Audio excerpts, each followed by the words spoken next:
Salam, bugün hədəf kurslarının 2025-ci il üçün müəllim işə qəbul suallarına baxacağıq. Yəni 90 dəqiqə üçün işləmək üçün, 90 dəqiqə və kalkulyator olmadan işləmək üçün yəni həddindən artıq çox hesab tələb edən məsələlər var. Arxayın vaxtı deyərdim ki, əksəriyyətin işləyəcəyini əminəm ki, orada 90 dəqiqə çox az adam işləyib.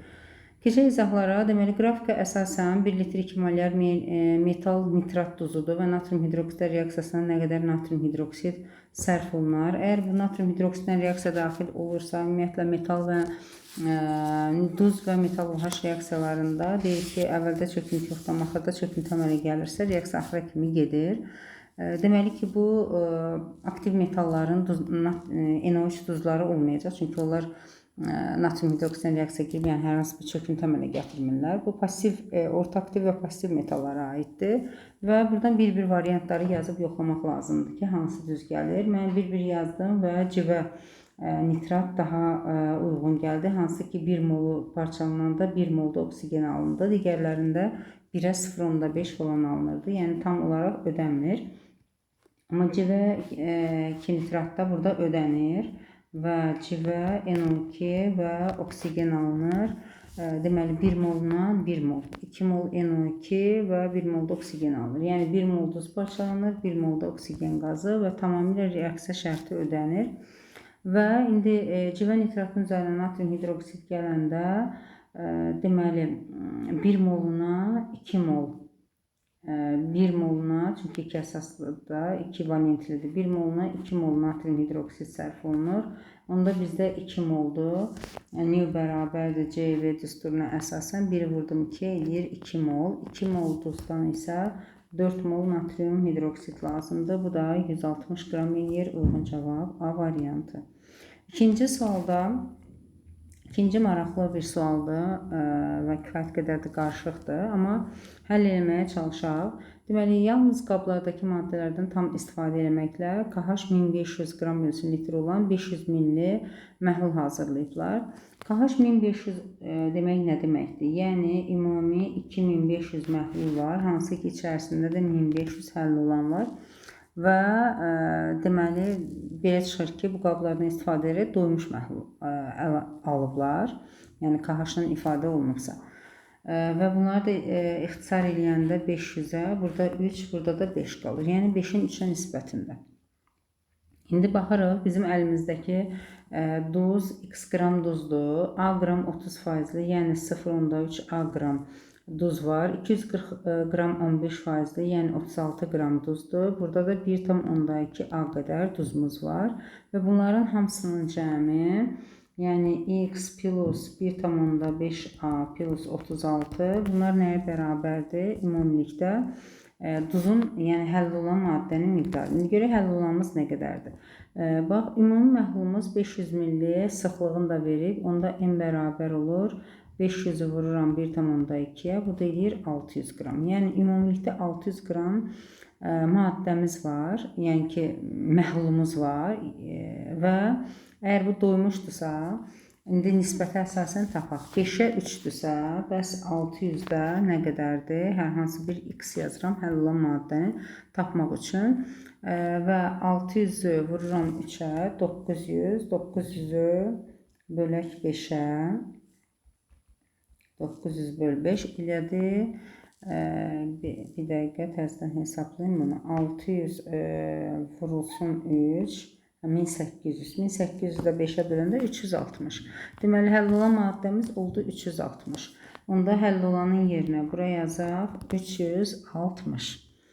Və indi buradan hesabladıq ki, bu həll olanımızdır. Daha sonra tərkibindəki suya baxsaq. 600-ün deməli 360-ı əgər həll olan maddədirsə, 600 çıxılsın 360, yəni 240 qramı da sudan ibarətdir. Və suyumuz hardadır? Suyumuz ancaq bu 3 qabın içərisindədir. 2A-nın 1,2 A-sı əgər həll olansa, 0,8 A qədəri sudur. Sonra 240-dan 36-sını çıxıram, 204 qram burada su var. Və A-dan 0,3 A çıxanda 0,7 A qədər də burada var. Və suları toplayıram 240-a bərabər edirəm. Deməli 1,5a üstəgəl 204 də bərabərdir 240-a. Buradan çıxıram 36 və 36-nı da 1,5-ə böləndə a bərabər olur 24-ə. Hesabladıq. İndi x-i necə tapırıq? X, yəni ümumi məhlul nə qədərdir? A qram, yəni 24. Burada 240. Burada da 2a, yəni 48. Bunların da üzərinə x gələndə bərabər olur 600-ə. Ümumi məhlulu verir və buradan da x-i hesablayaq, tapaq. 600-dən çıxıram 48, çıxıram 240, çıxıram 24. Burada da qalır 288. Uyğun cavab olacaq D variantı. Kifayət qədər, yəni qəliz mərhələli vaxt tələb edən bir məhlul məsələsi. Üçüncü sualımıza keçək. X, Y qazlarının helyuma görə nisbi sıxlıqlarının cəmi 27-dir. Onda bunların emer cəmi olacaq 27 vurulsun 4. 27-ni vururuq 4-ə, bu da eləyir 108. Yəni X ilə Y-in cəmi bizə 108 verməlidir. Və deməli, deyir ki, fərqi isə 5-ə bərabərdir. Onda belə yazaq. X plus Y bərabərdir 108-dirsə, X minus Y də bərabərdir. Deməli, helyuma görə sıxlıqlarının fərqi 5-dirsə, onda 5 vurduq, bu da 20 eləyəcək. Və deməli, hesablasaq buradan Y-dən mənfi Y çıxanda bu toplarda 2Y bərabərdir. 108-dən 20 çıxıram, bu da eləyir 88. Y bərabərdir 44-də. Y 44-dürsə, deməli, X-dən 44 çıxanda 20 qalırsa, onda X-də olacaq 64. Və 64 ilə 44-ün cəmi həqiqətən də 108-i verir. İndi X-i də Y-i də, yəni emerlərini tapdıq və üzərinə 2 molda B əlavə eləmişik. 35-ə orta maliyyə kütlələri bərabər olub. Onda yazdıram, bunların cəmi 108 üstəgəl 2B bölünsün, hərəsindən 1 mol idi. 1, 2 molda B, elədi 4 mol. 35-i vururam 4-ə, 140, bundan da çıxıram 108 və bölürəm 2-yə. Buradan tapıram ki, B bərabərdir 16. Emeri 16 olan, bu da metan qazına uyğun gəlir. Cavab olur D variantı. Keçdik 4-cü sualımızda. Doğmuş bir atomlu spirtin bir molekulunda karbon atomunun hibrid orbital sayı 4n ilə ifadə eləyər. Yəni, ümumi CnH2n plus 2O formulu ilə baxıram. Deməli, karbon atomunun hibrid orbital sayı 4n-dir. Bu da A-ya bərabərdir. Sonra A-1 isə deməli, rabitə sayıdır. Rabitə sayı da atom sayından 1 əskikdir. Bu da 3n plus 2-dir. Onda A-nın yerinə qiymətini yazıram. 4n-1 bərabərdir 3n plus 2. Buradan da n bərabərdir 3-ə. Deməli, 3 dənə karbonumuz var və sinif arası izomeri də olacaq metil etil efiri. Yəni, bu şəkil. 4-cü sualda cavab oldu C variantı.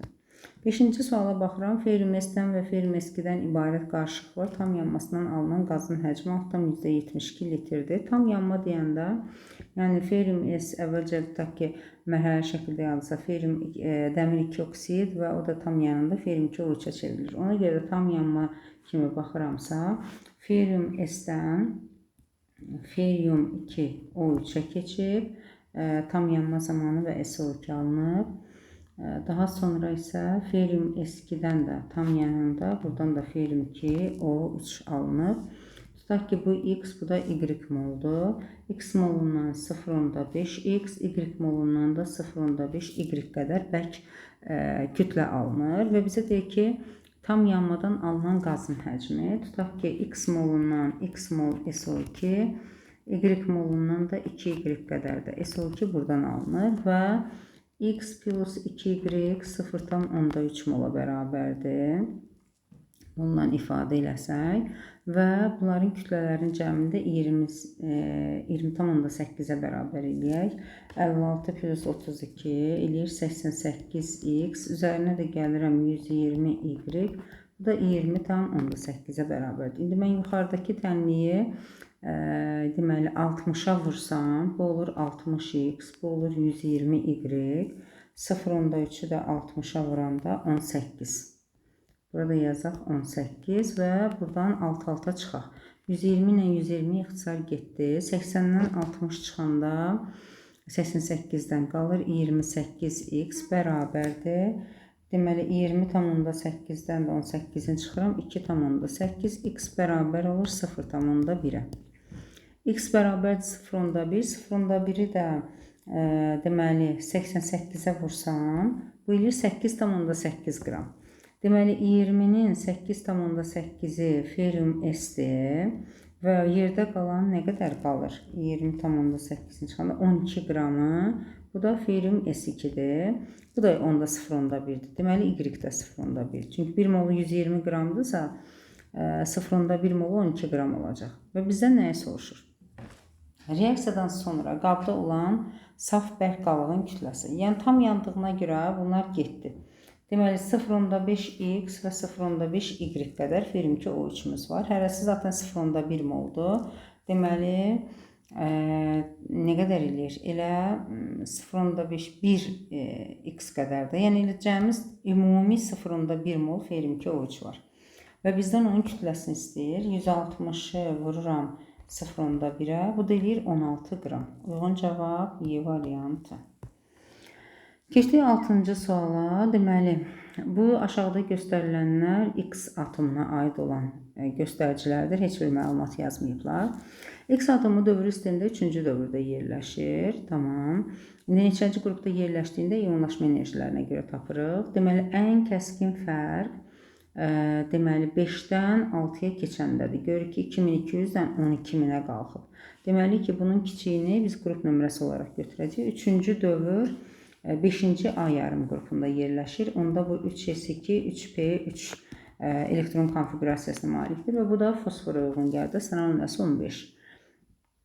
Deməli, X elementinin az miqdar xlorla əmələ gətirdiyi birləşmə, məsələn, olacaq p-xlor 3 və p-xlor 3-ün də su ilə reaksiyasından buradan yazaq. P-xlor 3 üstəgəl su və buradan alınır H3PO3 və H-xlor. Və həmin su ilə reaksiya alınamadığı hər birinin 1 molunu neytrallaşdırmaq üçün nə qədər natrium hidroksid lazımdır? Bu 2 əsaslı turşudur, bu isə 1 əsaslı. Cəmi 3 mol natrium hidroksid lazımdır, bu da 120 qram eləyir. 6-da C variantı. Keçdik növbəti 7-ci sualımıza. Deməli, qızılın mol payı 10%-dir. Yəni, məsəl üçün deyək ki, 10 mol qızıl var. Geri qalanın bu hissələrdə 90 moldur. Əslində 90 litrdir, 90%-dir. İndi həcm payıdır da, mol payı. Deməli, qarışığa kalsium və misdən ibarət qarışıq qatı sülfat turşusu ilə təsir edirəm. Qatı sülfat turşusu təbii ki, qızılla reaksiya girmir, ancaq kalsium və mislə reaksiya girir. Deməli, indi buradan ayrıca yazaq. Biz kalsiumun qatı sülfat turşusu ilə də reaksiyasını yazaq. Çünki bizə əmsallar lazım olacaq da. Kalsiumun qatı sülfat turşusu ilə reaksiyasından kalsium SO4, H2S və su alınır. Əmsallaşdıranda bura 4, bura 4, sonra bura 5, 1 və burada suya da 4. İndi H2S üstəgəl SO2, buradan alınır kükürt və su. Reaksiyanı əmsallaşdırırıq. 2 oksigen varsa burada 2, kükürdə də yazıram 3. Deməli, 96 qram kükürt əmələ gələndə 1 mol SO2, 2 mol da H2S sərf olunub. Bəs 9,6-da onda 0,1 mol SO2, 0,2 mol da H2S. İndi H2S 0,2 moldusa, deməli ki, bundan 4 dəfə də çox, yəni 0,8 molda kalsium var. Onda 10%, bu 0,8-dirsə, mis də bu 80% eləyəcək. Bu da 0,1 molda mis olacaq. Cəmsi 90% eləsin deyə, yəni ki, 9 hissə. 0,1 də qızıl olur, bu da 10%. Aha. İndi tapdıq da mollarını. Deməli, 0,1 mol qızıl elə də 19,7 qram. 0,8 mol kalsium da 0,8-i vuranda 40. Bu da 32 qram. Və 32-nin də üzərinə 19,7 gələndə bu da eləyir 51,7 qram. Uyğun cavab olur 7-də D variantı.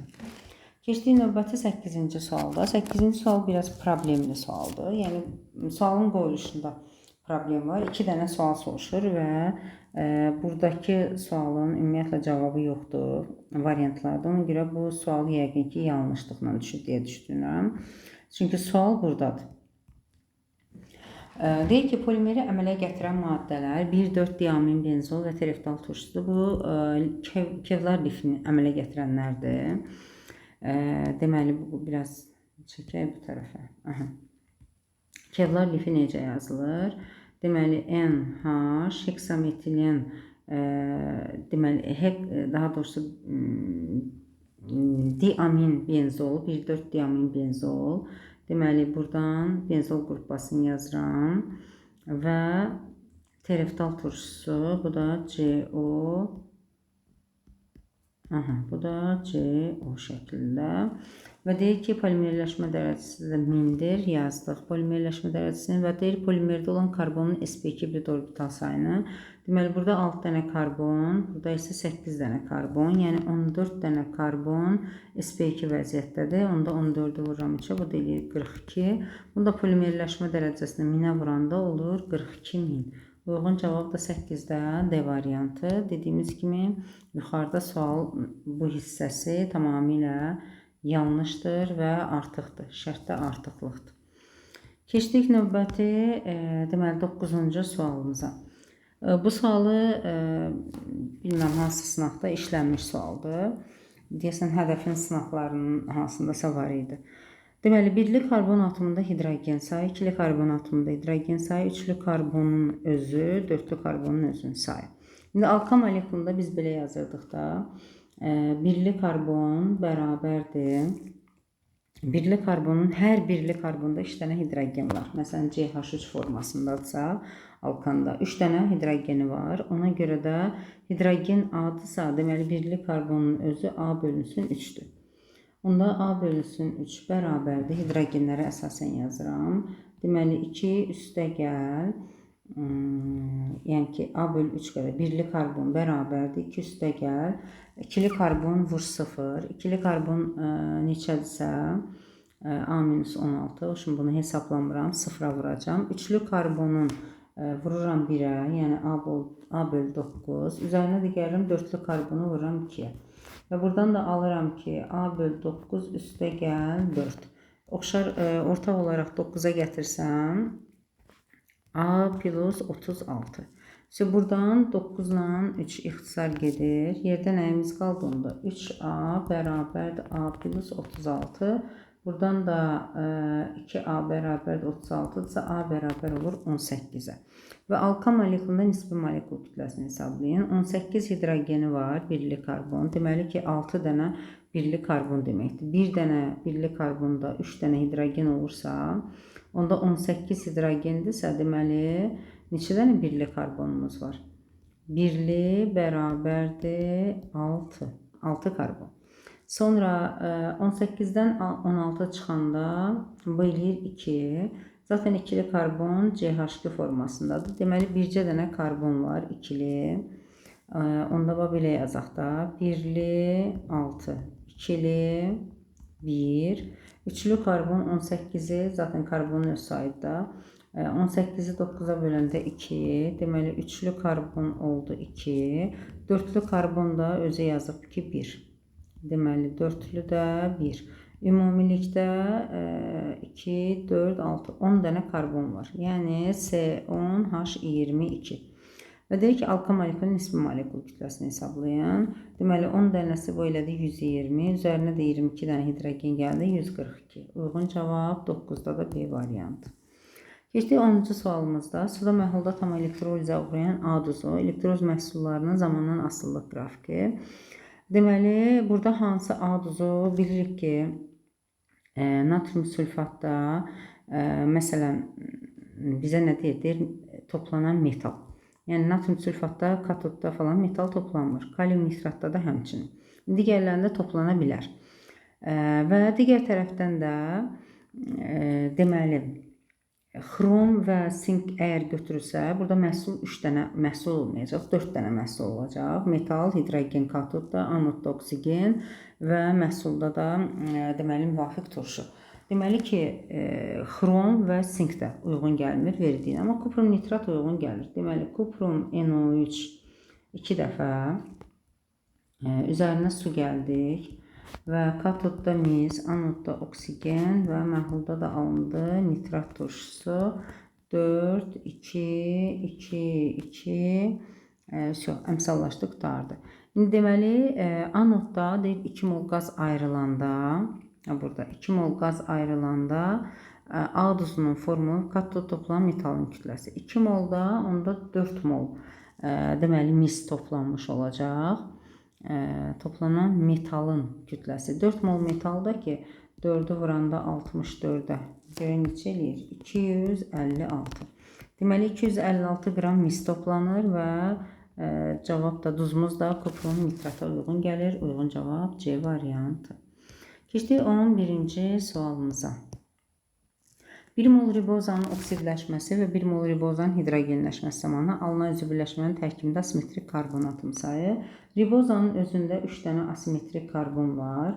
Əgər oksidləşirsə, oksidləşmə prosesində çevrilir ribon turşusuna. Elə 3 dənə asimetrik olaraq da qalır. Amma hidrogenlə reduksiya prosesinə daxil olursa, buradan ribit alınır. Ribitdə də 2 dənə asimetrik karbon var. Cəmi 1 mol ribozadan alınan birləşmələrdə 5 mol deməli asimetrik karbon var və yaxud da ki 5 Na qədər. Uyğun cavab 11-də D variantı. 12-ci sualda yenə doğru variant yoxdur. Deməli, A mol ferium S2-dən sənayedə alınan sülfat turşusu ilə laboratoriyada 4 mol nitrat turşusu almaq olur. Laboratoriyada turş duzunun alınması ilə proses gedir. Çünki normal duzun alınmasına qədər biz prosesi qızdırsaq, o zaman nitrat turşusu parçalanır. Yəni nitrat turşusunu oradan almaq mümkün deyil. Ona görə də turş duzunun alınma reaksiyasına götürür. Deməli, reaksiyalarımız hansıdır? Ardıcıl 4 dənə reaksiyada 4 cürədə çıxım verir. Deməli, əvvəlcə ferium S2-nin oksigenlə reaksiyasından ferium 2O3 və SO2 alınır. Deməli, 4, 2, 8, 11 və bu reaksiyadan sonra deməli, alınan SO2 oksigenlə reaksiya daxil olur və buradan da alınır SO3. SO3 də su ilə reaksiya daxil olur, alınır H2SO4 və H2SO4-ün də natrium nitratla məsələn reaksiyasından alınır natrium HSO4 və nitrat turşusu HNO3. Burada da reaksiya bilinmir. Əgər 4 mol nitratdırsa, deməli reaksiya 100% çıxımla gediblər. Deməli 4 molda sülfat turşusu alınıb. 4 mol sülfat 50% çıxımla alınıb. Onda əslində reaksiyada 8 mol alınmalıymış. 8 mol alınması üçün onda SO3 də 8 moldur. Və burada SO3-ün alınma reaksiyası 80% çıxımdan gedir. Yəni 80% ilə 8 mol alınıbsa, onda əslində 100% ilə nə qədər alınmalıydı? 10 mol alınmalıymış. Deməli, bura yazdım 10. Bu 10 olması üçün onda SO2 də 10 mol olmalıdır. Və SO2-nin alınması da 50% ilə gedir proses. Əgər 50% ilə 10 mol alınıbsa, 100% ilə onda 20 mol alınmalıydı. 20 mol SO2 də 10 mol ferium S2-dən alınır. Çünki 1 moldan 2 mol SO2 alınırsa, 20 də 10 moldan alınmalıymış. İndi buradan 10 mol ferium S2-nin götürüldüyünü tapdıq. Yəni A bərabərdir. Və buradan yazaq. A bərabərdir 10. Və reaksiya zamanı əmələ gələn ferium 2O3-ün kütləsi. Reaksiya 50% çıxımla gedir. Deməli 10 mol ferium S2 sadəcə 5 molu 50% deyir axı. 5 mol reaksiya daxil olur. 5 molundan da 4-dən 2-dirsə 5-dən də 2,5 mol ferium 2O3 alınır. 2,5 mol ferium 2O3. İndi görə bunun kütləsi nə qədərdir? 2,5-i vururam 160-a. Bu da eləyir 400.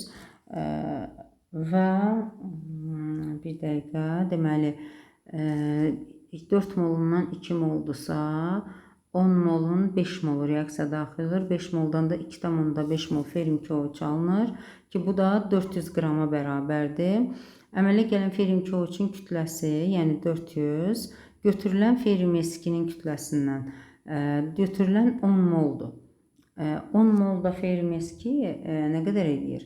10 mol 120 növ 1200. Deyir ki 400, 1200 400-dən aralarındakı fərqdə, yəni 400 1200-dən nə qədər azdır? Bu da 800 qram az eləyir.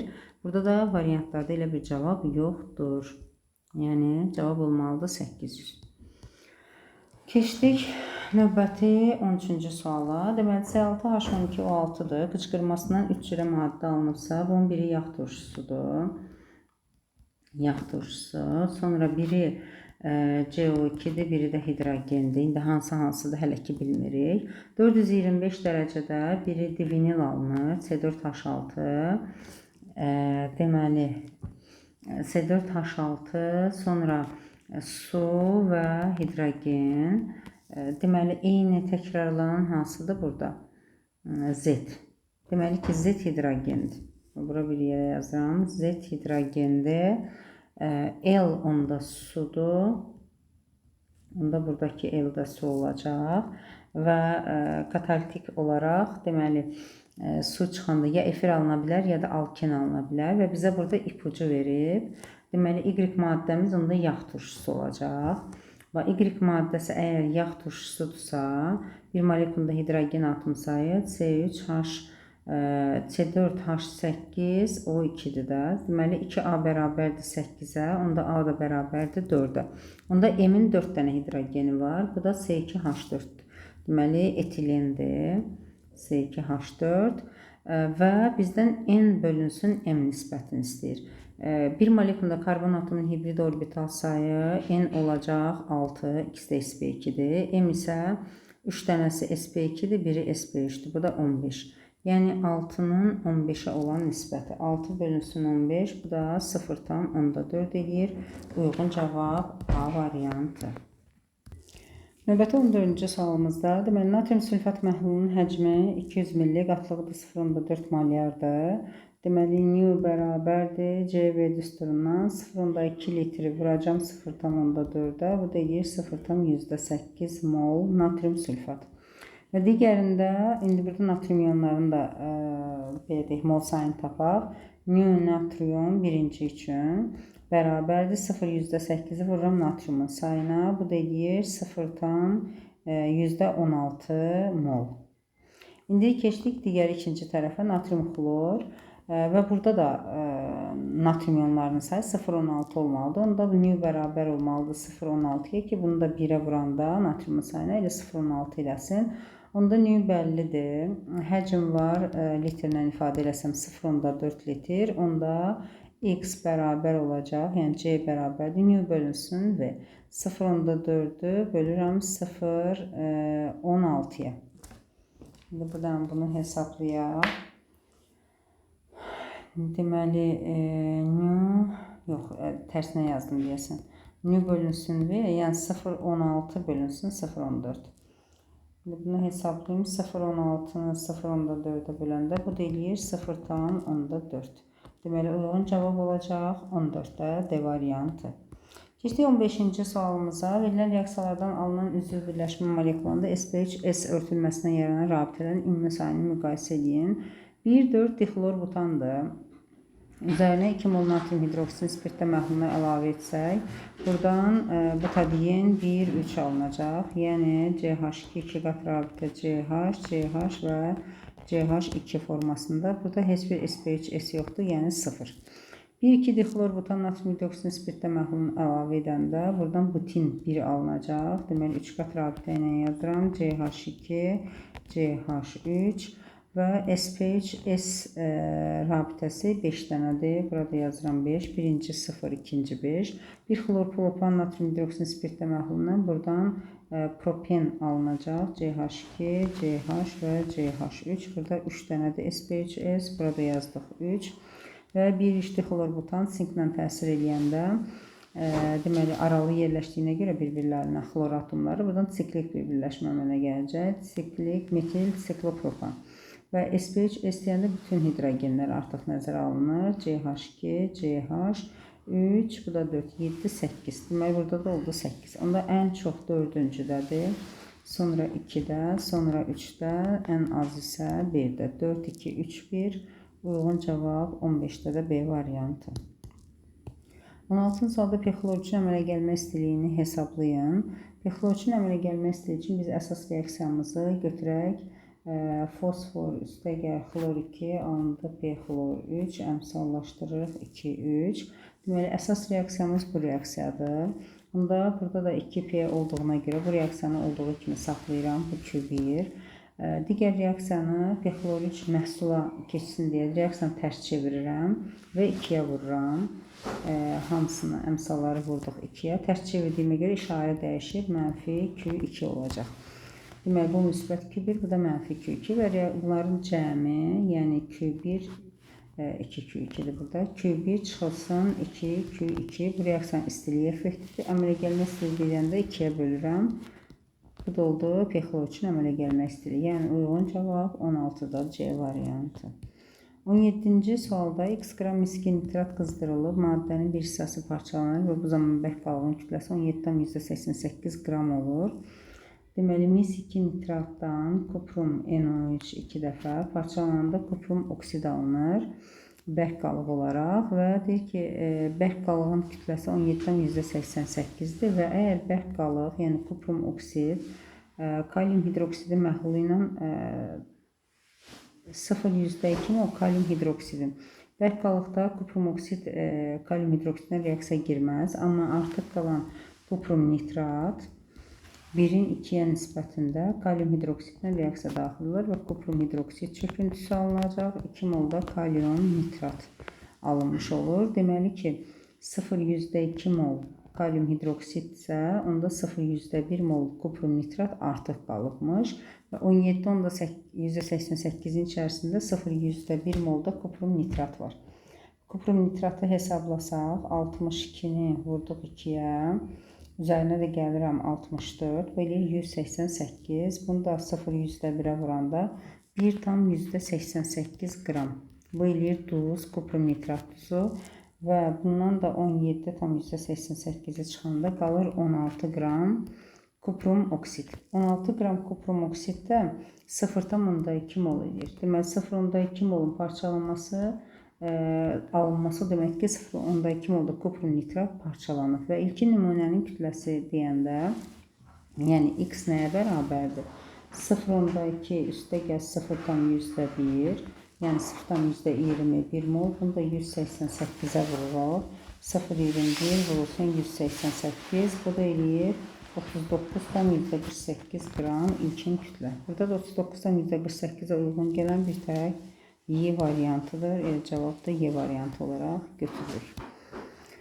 Keçdik növbəti 18-ci sualda deyir, reaksiyanı əmsallaşdırın və oksidlərin əmsal cəmini hesablayın. Reaksiyanı birinci əmsallaşdıraq. Deməli, dəmir burada müsbət 3-dür, qırmızı qan duzu və sarı qan duzunda isə müsbət 2-dir. Onda yazıram ki, dəmir müsbət 3-dən gəlib dəmir müsbət 2 vəziyyətinə. İonlar arasındakı fərq 1-dir. Siyanid turşu qalığında eynidir, heç bir şey dəyişmir və 2 dənə xrom müsbət 3-dən gəlib xrom müsbət 6 vəziyyətinə. 3-ü də 2-yə vuranda 6, yerini dəyişirəm 6, 1. Deməli, dəmirin qarşısına 6, sonra bura 1, onda burada 2 yazaq, sonra kaliuma baxaq. Deməli, 6, 4-üm 24, 28 kalium var, 18, qalır 10 mol. Kalium hidroksidə də yazdıq 10. Sonra burada sudur da. Deməli, görək hidrogenimiz nə qədərdir? 10 mol hidrogenimiz var, onda 5 mol da su olsun. Düzdür də inşallah.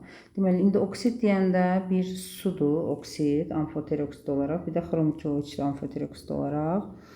İkisi də amfoterdir. Deməli, ümumilikdə 6 mol eləyir. Yəni, uyğun cavab 18-də də Y variantı.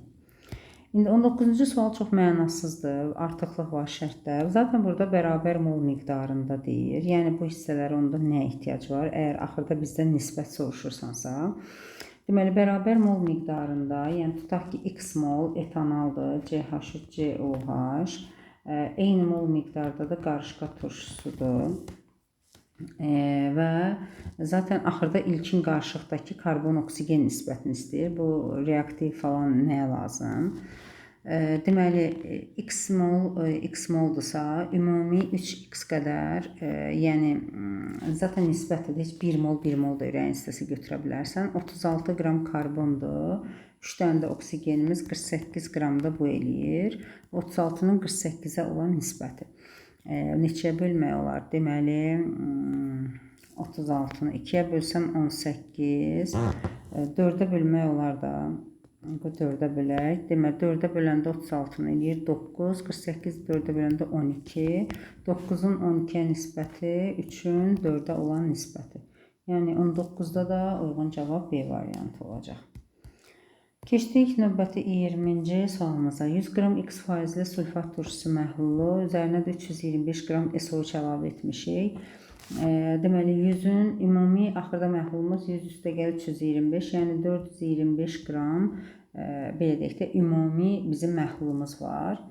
Və 425 qram əgər 100%-dirsə, bunun 20%-i oleumda həll olan maddə SO3-dür. Onda SO3 də bərabərdir. Deməli 425-i bölürəm 5-ə. Bu da eləyir 85 qram. Yəni 325 qram var idi. İndi 85 qalıb. Deməli ki, bunun 240 qramı, yəni 3 mol SO3 reaksiya daxil olur. 3 mol SO3 ilə 3 mol su reaksiya daxil olur. Deməli 100 qramın 54 qramı su imiş. Yerdə də qalır 46 qramı, bu da sulfatdır. Və reaksiya nəticəsində də 3 molda sulfat yenisi əmələ gəldi. Deməli, ümumilikdə 46 qram sulfat var idi və 3 molda əmələ gəldi. Bu da eləyir 294 qram. 294-ün də üzərinə 46 gələndə 340 qram bizim sulfat turşumuz var yekunda. Və deyir ki, son məhlulda olan sulfat turşusunun kütləsi, yəni 340, İlkin məhluldakı kütləsindən neçə qram çoxdur? İlkin məhlulda da 46 qramdır da. 340-46-dan neçə qram çoxdur deyirəmsə, onda 294 qram çoxdur.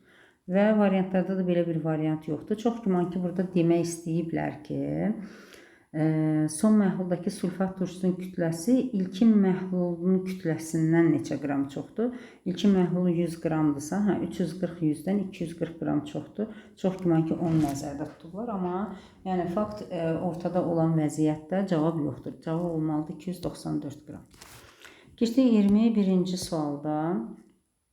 Aşağıdakı reaksiyalardan doğru olanları seçin. Şüşənin növü billur şüşədirsə, deməli, bunun tərkibində kalium 2O, plümbium O, bu da silisium O2-dir 6 mol.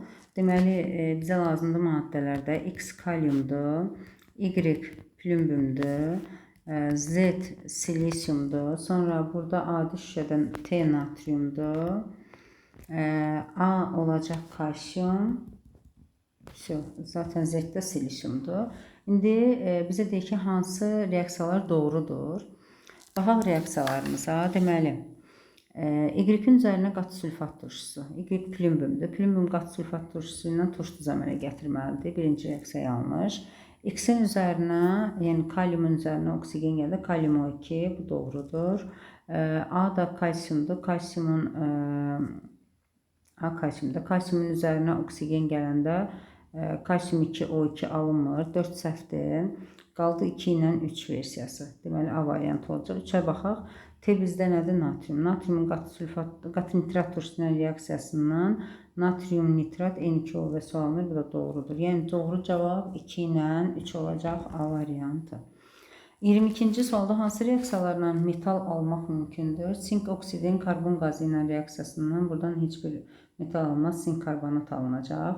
Yəni, birinci ifadə getdi, bir olan variantlarımız da gedir. Zaten qaldı 2, 4, 5 və 3, 5. 5-ə baxmayaq, 5 hamısında var. Zaten misin alma reaksiyasıdır bu. İndi digərlərinə baxaq. Deməli 4 doğrudursa zaten cavab B variantı. Argentium nitratın parçalanmasından argentium NO2 və oksigen alınır.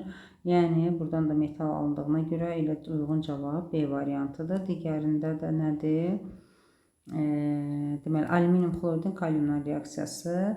Yəni məhlulda gedən reaksiya götürməsək, ərintidə gedən reaksiya kimi baxsaq, alüminiumu almaq olar.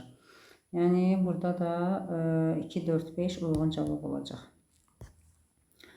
Getdik 23-cü sualımızda. Karbon sayının minimum olduğunu bilərək efirin sinif arası izamində maksimum etilen qruplarının sayını müəyyənləşdirin. Deməli, birli karbonu əgər 5 dənədir və bir dənə də üçlü karbonu varsa, birli karbon sayı 5'dir. Bax, məsəl üçün, bura CH3 yazsam, bu karbon da birlidir, bu da birlidir.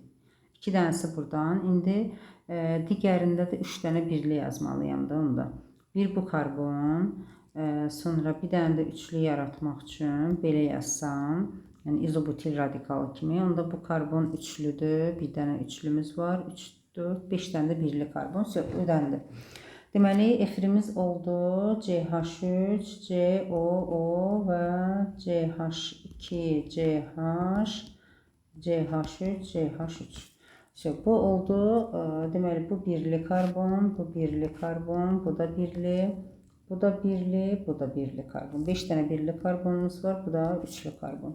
Tamamilə şərti ödənir və karbon sayının minimum olduğunu bilərək efirin sinif arası izomeri, yəni karbon turşusu olaraq yazıram. Maksimum etilen qrupu. Maksimum etilen vermək üçün onda mən bunu şaxəsiz formada yazmalıyam. CH3, CH2, CH2, CH2 neçə dənə karbondur? 4, 6 dənə. 1, 2, 3, 4, 5, bu da 6 və metilin qrupları da bunlardır. 4 dənə. Uyğun cavab 23-də D variantı.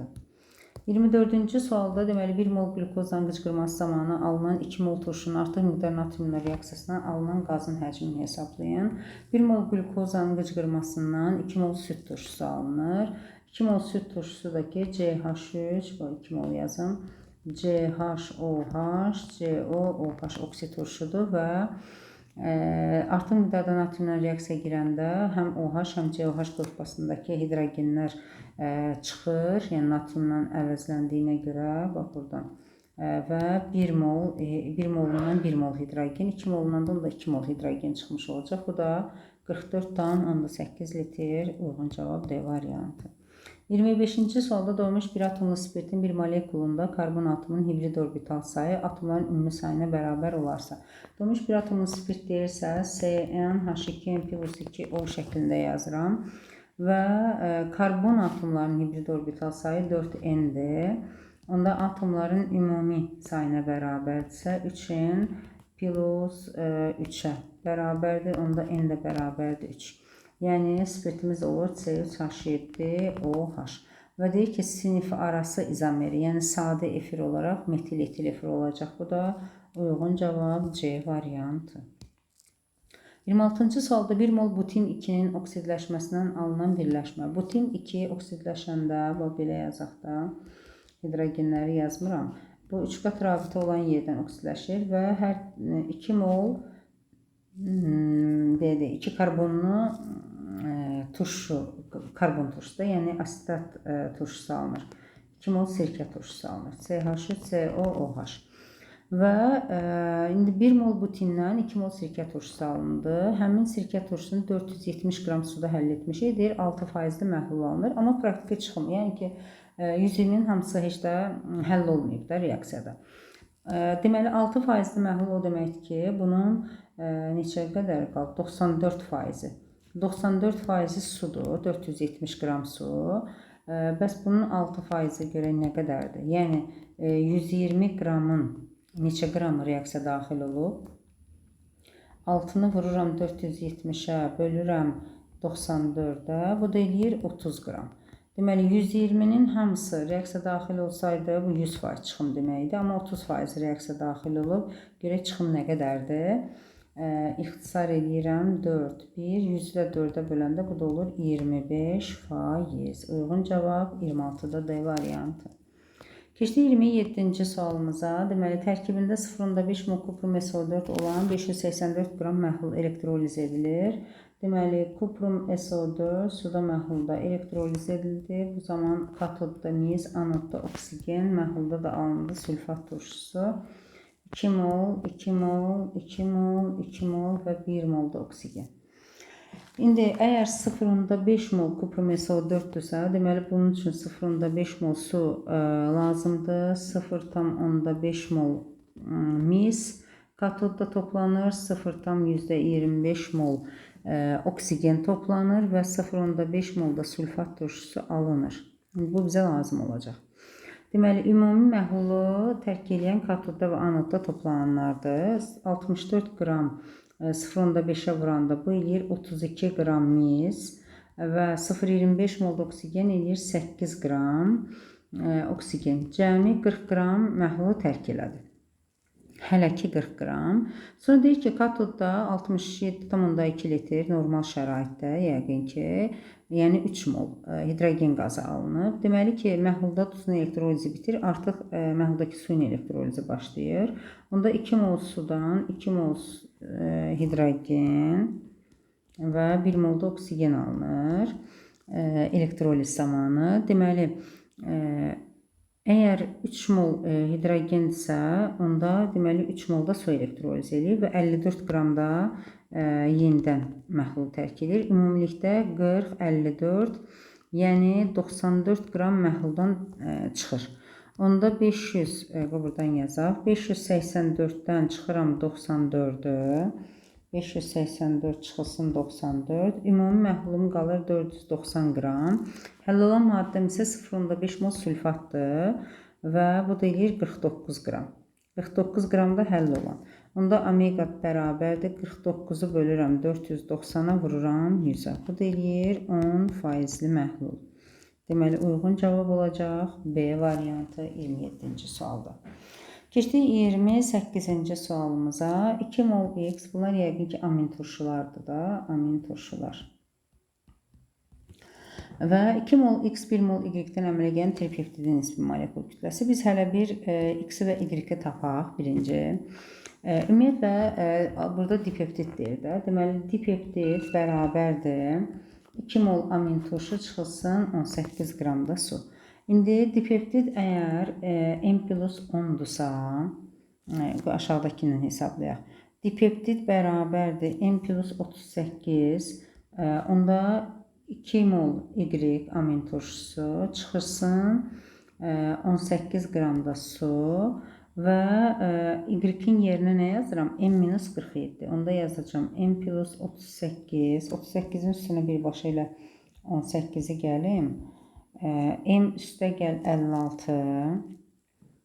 M üstə gəl 56 bərabərdir 2M çıxılsın. 2-ni vururam elə bil ki M-47-yə də. 2M çıxılsın. 47-ni də 2-yə vuranda 94. Və buradan da tapıram M bərabərdir 94 ilə 56-nın fərqi, bir dəqiqə, 2M, M. 94 üstə gəl 56. 94 üstə gəl 56. Bu da eləyir 150. M bərabər oldu 150-yə. İndi 150-dirsə, onda bu dipeptidi 160-dır. Bu da ki, 150 ilə 38-in cəmi, yəni 188-dir. M-in qiymətini də yerinə qoyaq. Deməli, Y amin turşusunun emeri olacaq 150 çıxılsın 47, yəni 103. Bu bərabərdir 103-ə. Y-imiz. A-nı da hesablayaq eyni qayda ilə. Deməli, 2A çıxılsın 160 bərabərdir. 2A çıxılsın 18. Onda 178-i də bölürəm 2-yə. Bu da eləyir 89. Yəni A da bərabərdir 89-a. X oldu 89, Y oldu 103. İndi 2 mol X, yəni 89 vur 2. Böyle də 178. Üzərinə gəldim 1 mol Y, 103. Və deməli, tripeptid dediyinə görə buradan çıxıram 2 mol su. Yəni 2 vur 18. 281-dən də 36 çıxanda yerdə qalır tripeptid 245. Uyğun cavab olacaq C variantı 28-də. 29-cu sualda A qram azon oksigenə çevrilib. Deməli, ozon çevrilib oksigenə 3, 2 və qabda molekul sayı 6 mol artıb. İndi biz bilirik ki, 2-dən 3-ə gələndə 1 mol artım baş verir. Bir artımda bizdən nəyi soruşur? Hansını istəyirsə. 2 mol azon çevrilməyə məruz qalıb. 6 mol artımda isə 12 mol azon çevrilir. Deməli, 12 mol azondan nə qədər alınacaq? Əgər 2-dən 3 alınırsa, 12-dən də deməli 18 mol. 18 molda oksigen alınır. Və indi görək azondan nə qədər qalır? Tutaq ki, A mol idi. A minus 12-si artıq qalır. Və 18 molda təzə alınan oksigenimiz var. İndi biz buradan M-ortaya əsasən hesablayaq. Bax, bir oksigen, bir də azonumuz var. Bu 32-dir, bu 48-dir. Bunların orta molekul kütləsi 36-dır. 48-dən çıxıram 36-nı. Bu eləyir 12. 36-dan da 32 çıxanda 4. Yəni 3-ün 1-ə nisbəti. Oksigen onda 18-dirsə, bu da 6-dır. Onda deməli A minus 12 bərabərdir 6-ya, A da bərabərdir 18-ə. Deməli ilkin götürülən miqdarı, mol miqdarı 18 moldur. İndi biz onu qramla ifadə eləsək, A qramla, bizə heç qram A-nı istəmir də, görə nə istəyir? Son qarşılıqda azonun mol sayı, azon deməli 18-də 12-si deməli gedib 6 mol qalıb. Oksigenin mol sayından neçə vahid azdır? Oksigen də 18-dir də. 18-dən 6-sını çıxanda bu da 12 vahid az edir. Yəni 29-da da D variantı uyğundur. Keçdik 30-cu sualda 1 mol alkinin müəyyən hissəsinin tam yanmasından 1 mol sualınıb. Ümumiyyətlə alkinin yanma reaksiyasını yazaq. CnH2n plus oksigen alınır n qədər CO2, n qədər də su. Deməli 1 mol hidrogen isə onda alkenimizdən 2 hidrogen azalır. Onda 1 molda, bu 1 moldursa bu da 1 moldur da. Deməli 1 molda karbon gedib. Yəni ümumilikdə alkendən, karbohidrogendən 2 hidrogen, bir dənə də karbon gedib. Yəni 3 dənə karbon azalıb. Və ümuminin deyir 80%-ni təşkil edir. Artıq qalan hissəsi. Deməli azalan hissədə onda 20% imiş də, belə çıxır. Yəni 3-20% imişsə, bunun 100%-i nə qədərdir? Bu da eləyir 15. Yəni ilkin alkenin 15 nəyi var imiş? Atomu var imiş. Bu da eləyir C5H10. C5H10 və indi cis izomerinin molekulu, yəni cis-trans izomeri olan formaya gətirsək, deməli bunu belə yazmalıyıq. Onda 2 qat rabitəni ortaya yazaraq və yaranan rabitə sayını SPHS. SPHS budur. CH2, CH3, bu da CH3. 6, 8. 8 dənə SPHS var. Uyğun cavab 30-da da C variantı. 31-ci sualda deməli alkil aminin 0,5 molunun tam yanmasından alınan qazların kütlələrinin fərqi başlanğıc alkil aminin nisbi molekul kütləsinə bərabərdir. Alkil amin, yəni CnH2n plus 1 NH2 0,5 molunun tam yanmasından indi 1 molundan nə qədər qaz alınır? N qədər CO2 alınır və 0,5 molda azot alınır 1 molundan. İndi 0,5 molundan tam yanmasından onda 0,5 n qədər 0,5 molundan 0,25 molda azot alınmış olacaq və alınan qazların kütlələrinin fərqi, yəni 22 n minus 0,25 molda azot nə qədər eləyir? 0,25'e vuranda 28'e 7 qram. Yəni 22 ilə 7 çıxanda bunların fərqi alkilaminin nisbi molekul kütləsinə bərabərdir. Yəni 14n üstə gəl 17-yə bərabərdir. Onda 7 ilə 17-ni toplasam, bu ilə də 24 bərabərdir. 22-dən də 14 çıxıram. Bu da eləyir 8n. N də bərabər olur 3-ə. N-i tapdıq 3. Deyir ki, alkil amin molekulunda polyar kovalent rabitəsi maksimum olarsa, polyar kovalent rabitə sayı, yəni qeyri-polyara çox da belə deyək də, yəni karbon-karbon rabitəsini çox da vermir. 3 dənə əgər karbondursa, onda mən bunu üçlü amin olaraq yaza bilərəm. CH3, CH3 və bu da CH3 vəziyyətində ki, hamısı polyar kovalent rabitə olsun, maksimum olsun. Alkil amini müəyyənləşdirin. Bu da olur trimetil amin. Uyğun cavab D variantı. 32-ci sualda deməli 1 mol alibastırda kristallaşma suyu 1 moldur. Yəni Kaç mesoditurusun 1 mol su. Deməli A molunda da elə A mol olacaq. Sonra mirabilitdə 10 mol sudur. Onda B molunda da 10 B qədər olacaq. Təbii gipsdə 2 mol sudur. C molunda da 2 C mol olacaq. Onda bunlar hamısı bərabərdirsə, digər tərəflər də bərabərdir. Yəni A bərabərdir 10B, o da bərabərdir 2C. Uyğun cavab 32-də B variantı. 33-cü sualda deməli verilmiş reaksiyalara əsasən aşağıdakı reaksiyalardan hansının getməsi mümkündür? Baxaq, kuprum 2S oksigenlə reaksiyasından deməli buradan kuprum 2O və SO2 alınır. İndi hansıdır bilmirik hələ ki. Kuprum 2S'in bunlardan hansı biri ilə reaksiya gedir? Kuprum 2O ilə reaksiyasından, onda bu X imiş də, bu da Y. Və buradan da alınır kuprum üstəgəl SO2. Belə yazım. Z oldu kuprum. Onu da buraya yazaq. Y-də SO2. Yəni bu doğru tənlikdir. Deməli biz təyin elədik ki, X-imiz kuprum 2O-dur, Y SO2-dir, Z-də misdir. İndi hansı reaksiyaların getməsi mümkündür? Deməli X-in H-xlorla, X kuprum 2O-dur, H-xlorla deməli gedə bilər. Baxaq, deməli əsasi oksiddir, turşu ilə gedər. Deməli bir götürürəm. Sonra Z H-xlorla, Z kuprumdur. Deməli H-xlorla getməz, pasiv metaldır. 2 olan variantlarımızda silirəm. 1 olan variantımız qalmalıdır. Ya A ya da D variantı. İndi keçdik Z nitrat turşusu ilə.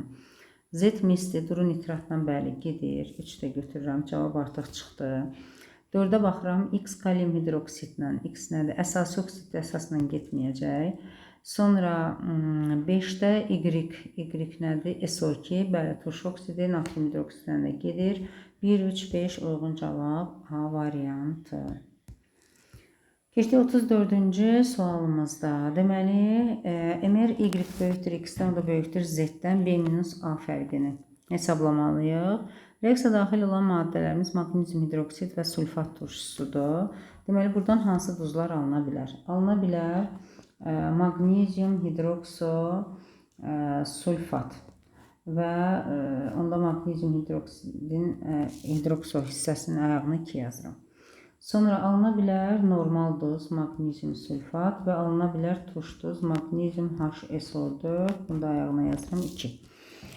Və deyir ki, MR-ə əsasən biz uyğunlaşdıraq ki, hansıdır? Deməli, maqnezium sulfatda görə hansı çoxdur? Deməli, 97-ni vurdum 2-yə, 194, üzərinə də 24 gəldim. Bu 218. 96 plus 24, bu ilə də 120 və deməli 17 plus 24, bunu da 2-yə vuranda 82, üstəgəl 96, bu deyir 178. Deməli, ən böyük olan Y-dir. Onda bu turş duzdur. Deməli, turş duz olan variant. Sonra 178, X əsasi duz olan variant. Və digəri isə normal duzdur, Z variantı. İndi atom sayılarına baxsaq, 4, 6, 120-yə uyğun gələn normal duzda olur 6. Sonra 178-ə uyğun gələn əsasi duzda, yəni X-in sayında 3 dəfə kim 6, 4, 10, 11. A da oldu 11 və digərində də 4, 6 kim 12, 13. Deməli, B də oldu 13 və bizə deyir ki, B-A fərqini hesabla. 13-dən 11 çıxanda burada da 2 eləyir, 34-də D variantı.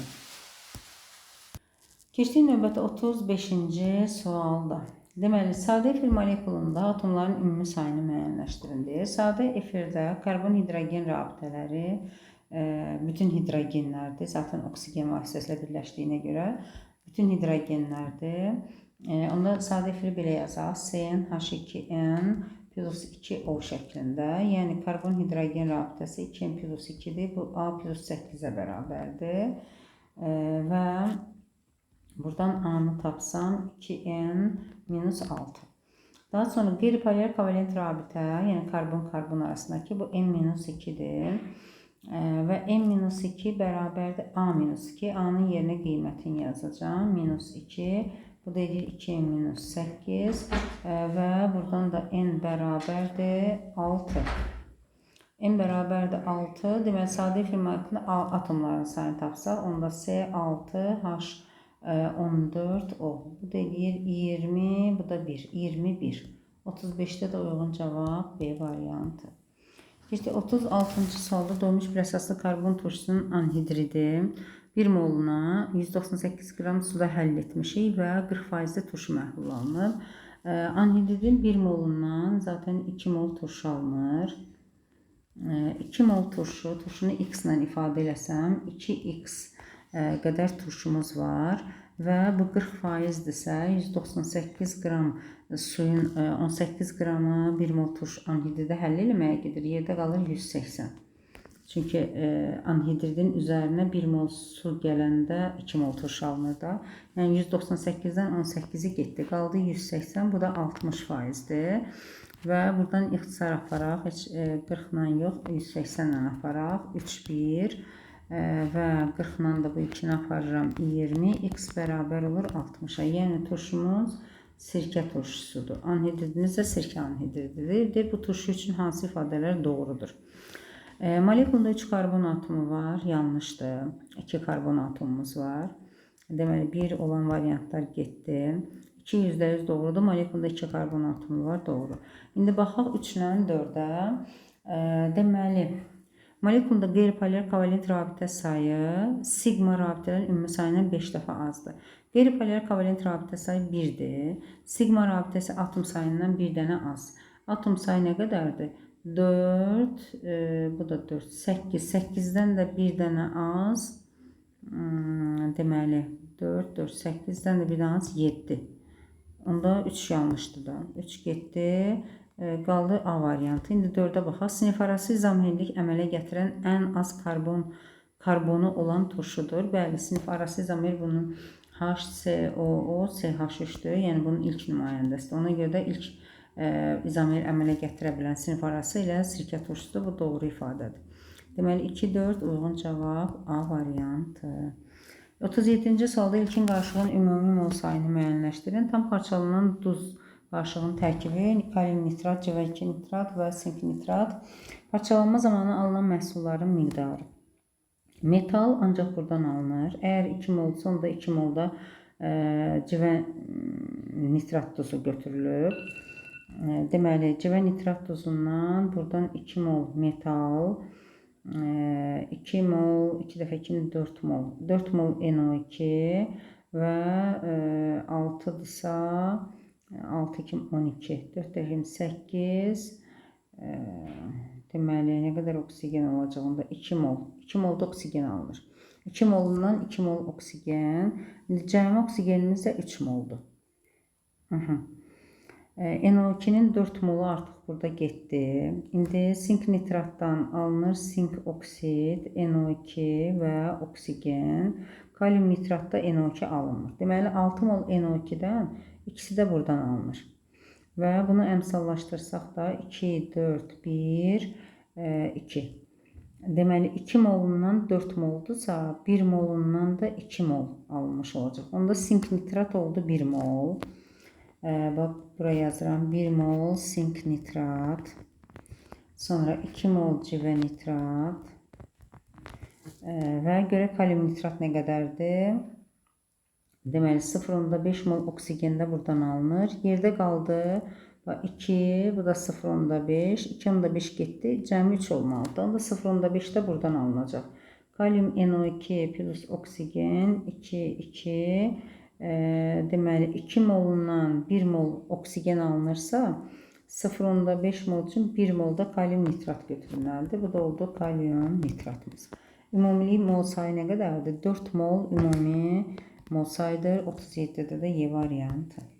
38-ci sualda deyir hansı ifadələr doğrudur? Bütün hidrokarbonatlar qızdırılanda parçalanır. Deməli, bütün hidrokarbonatlar parçalanırmı? Bəli. Heç parçalanmayanı, yəni ki, yada sala bilmirik, yoxdur. Ən azından biz öyrəndiyimiz nəzəriyyə kitablarında yoxdur. Ona görə bir doğru variantdır. Bu variantlarımız getdi. Kalium fluoridin suda məhlulun elektroliz zamanı duzun kütlə payı dəyişmir. Bu duzun kütlə payı dəyişmir, yəni doymamış məhluldan söhbət gedirsə, elektroliz zamanı, çünki suyun elektrolizi gedir. Əgər doymamış məhluldursa, duzun kütlə payı dəyişir. Yəni su elektroliz olduğuna görə duzun kütlə payı artır. Amma doymuş məhluldursa, onda dəyişməz. İndi burada bir dənə bunu baxaq. Doymuş yazmadığına görə yəqin ki artır, dəyişmir, yanlış ifadə olacaq. Zaten 1, 4, 1, 3'dür. Yəni bu variantı heç ümumiyyətlə doğruların içərisində yoxdur. Keçək 3-dən 4-ə.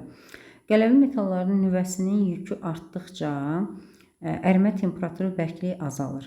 Qələvi metalların nüvəsinin yükü artdıqca, yəni yuxarıdan aşağıya doğru ərimə temperaturu azalır. Bəli, bərkliyi də azalır. Bu doğru ifadədir.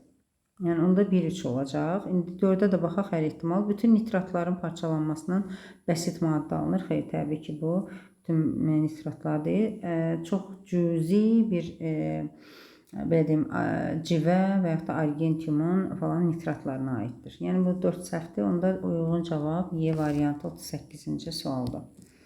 39-cu sualda deməli reaksiyadan alınan qazların tam yanmasından neçə mol su almaq olar? Kalsium karbiddir. Qazların tam yanmasından. Deməli kalsium karbiddən A moldur da özdə. Buradan elə A molda asetilen qazı alınır. A mol asetilenin də tam yanmasından deməli A molda su alınır. Hidrogen sayına uyğun olaraq. Sonra alüminium karbid.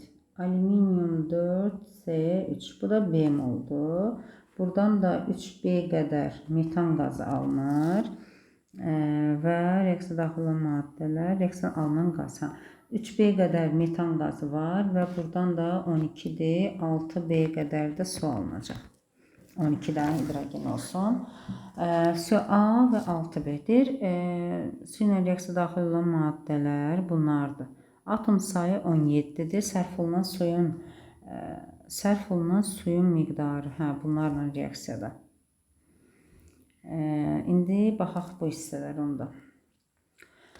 Deməli, reaksiyanı yazmaq lazımdır. Kalsium karbidin su ilə reaksiyasından kalsium hidroksid və asetilen qazı, alüminium karbidin su ilə reaksiyasından da alüminium hidroksid, bu da metan qazı. Deməli, alüminium hidroksid 4 yazsam, 12 dənə OH eləyir. Bir dəqiqə. Bunda bura 6 mol su yazaq. Deməli, 3-4'üm 12. 6 mol su yazaq. Sonra, 12 mol. 12 mol su yazaq. 4 mola. Deməli, 3 mol da metan. 12, 24 dənə də hidrogen düzəldi. İndi kalsium karbiddən sallaşdırsaq 1 mol, 1 mol, su da olsun 2 mol. Əmsallaşma düzəldi. İndi A mola deməli atomların ümumi sayına baxaq. Birinci A moldursa burada 3A qədər atom var. Bu da B moldursa 7B qədər atom var. Yəni 3A üstə gəl 7B, bu 17-yə bərabərdir. Sərf olunan suyun mol miqdarı, yəqin ki molla verib də, 2A və aşağıda da 12B. Bu da 26-ya bərabərdir. İşte bunu sistem tənliyə gətirək. Deməli, aşağıdakı tənliyi 1,5-ə vura bilərəm. Onda bu 3A olacaq.